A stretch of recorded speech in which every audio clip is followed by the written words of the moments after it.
A Amazônia é reconhecida pela imensa diversidade que possui. Entre as milhares de espécies de peixes que podem ser encontradas neste bioma, destaca-se o pirarucu, maior peixe de escamas de água doce do mundo.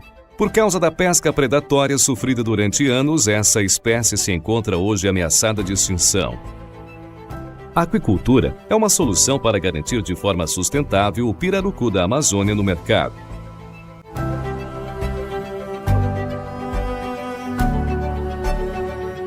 Para iniciar uma atividade em aquicultura, o primeiro passo é adquirir os indivíduos jovens, os chamados alevinos.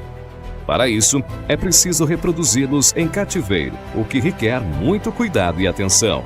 No caso do pirarucu, a desova é parcelada, ou seja, a espécie pode realizar várias desovas em um único ciclo reprodutivo. Porém, o número de indivíduos gerados é significativamente menor quando comparado a peixes migradores, como é o caso do tambaqui. Essa pequena prole, geralmente de 3 a 10 mil indivíduos, é naturalmente compensada pelo cuidado parental dos alevinos, que dura cerca de 2 a 3 meses. A reprodução do pirarucu em cativeiros ocorre tanto em viveiros escavados quanto em barragens de diversos tamanhos. É recomendado que a desova aconteça em viveiros de pelo menos 1.500 metros quadrados. Tamanhos menores que esse podem submeter o animal a situações de estresse. Os viveiros devem ter regiões com profundidade entre 1 a 1,5 metros, onde a espécie possa escavar seus ninhos e fazer a desova.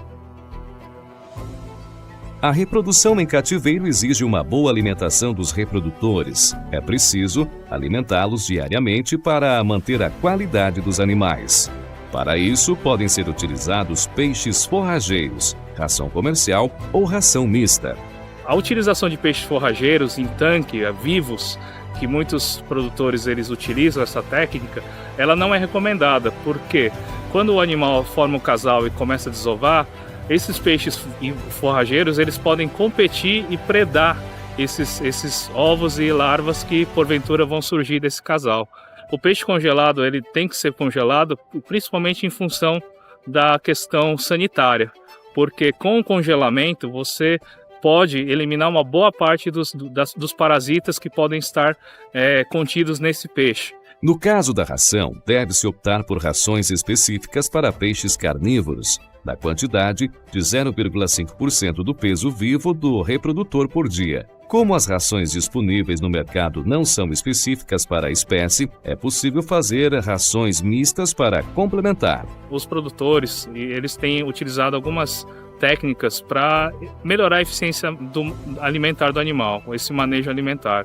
E uma das formas que são utilizadas para melhorar esse consumo é você formar um alimento chamado como bolota, que é simplesmente uma mistura entre rações de tamanho não adequado em conjunto com o peixe moído, congelado.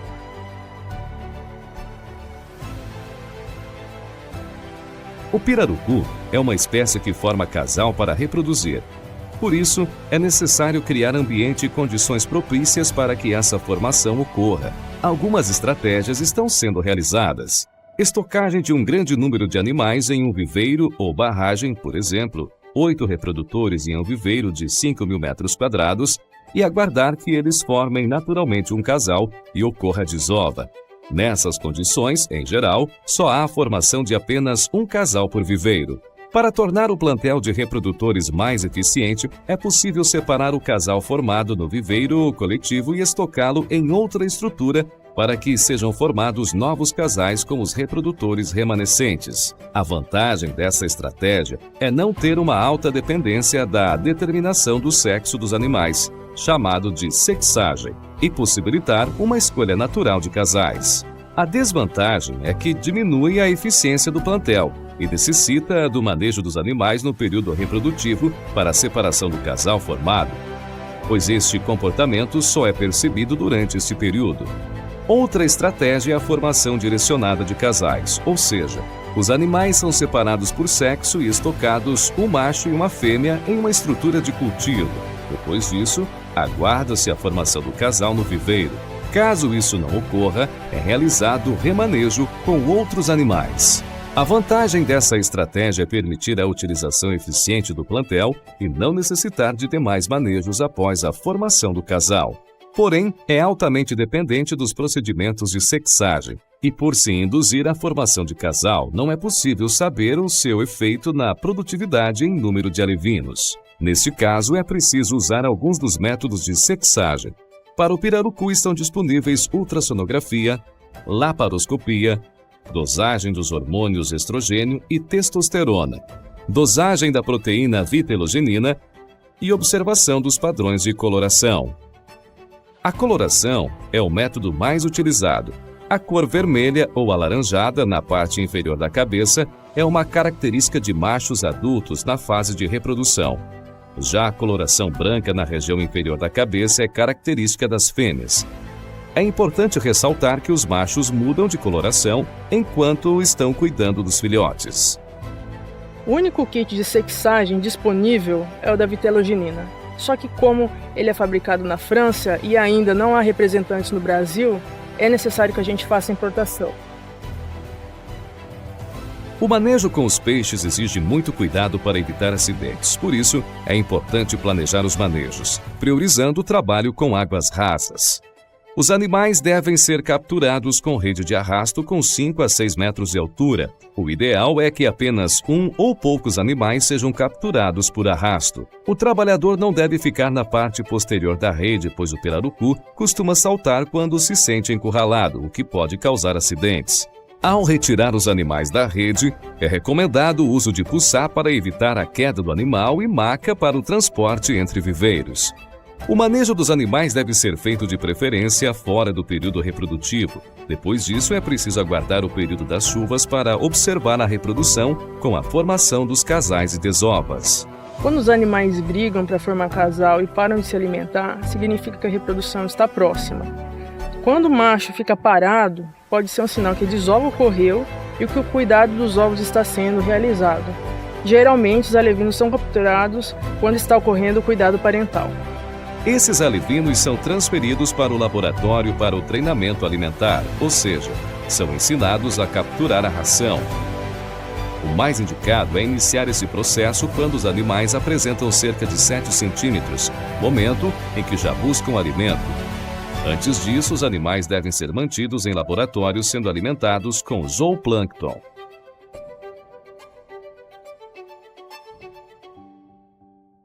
Para a produção do plâncton, são realizados adubações em viveiros e a captura é realizada através de uma rede específica.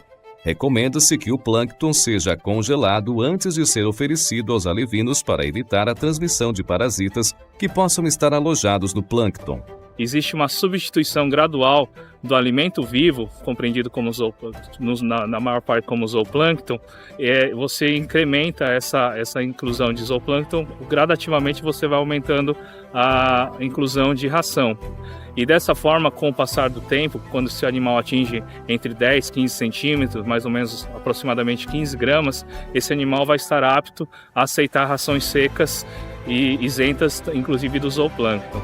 O alimento deve ser oferecido a cada 2 horas. Nos primeiros dias é interessante intercalar a alimentação entre a mistura e o zooplâncton. Assim, os animais que ainda não conseguiram consumir a ração podem se alimentar, o que evita a perda de alevinos. A ração deve ter de 0,5 a 0,8 milímetros de diâmetro, contendo ao menos 45% de proteína bruta. O período de treinamento alimentar, em geral, é marcado por mortalidades. Estas podem ser resultado de um mau treinamento alimentar, causando inanição dos animais até a morte ou problemas com doenças, o que é mais frequente. As principais doenças em alevinos nesta fase são os parasitas, tricodinas e monogenoides, que ocorrem nas brânquias e pele dos animais. E os nematóides, que podem ser encontrados no estômago dos alevinos. Por isso, alguns cuidados são necessários nesta fase, como a manutenção da qualidade da água. Os tricodinas são parasitas que se multiplicam facilmente em ambientes aquáticos com altas concentrações de matéria orgânica, como restos de fezes e ração. Isso é muito comum ocorrer no confinamento, como na fase de treinamento alimentar. A constante limpeza das estruturas de criação é importante também para controlar os monogenoides, que completam seu ciclo de vida rapidamente em ambientes fechados. A prevenção dos nematóides pode ser feita pela oferta de zooplâncton congelado aos alevinos. A reprodução e a levinagem do pirarucu ainda são considerados o maior gargalo da espécie.